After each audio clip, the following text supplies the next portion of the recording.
Desember, D-nya apa?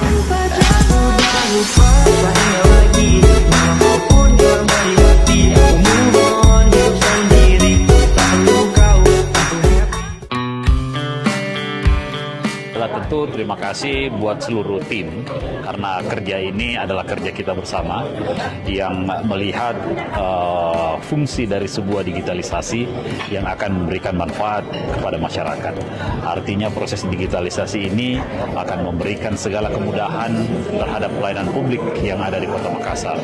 Dan kami berharap ini bukan hanya berhenti sampai di sini, tapi proses peningkatan digitalisasi ini juga akan menyentuh ke seluruh wilayah di kehidupan masyarakat yang ada di Kota Makassar.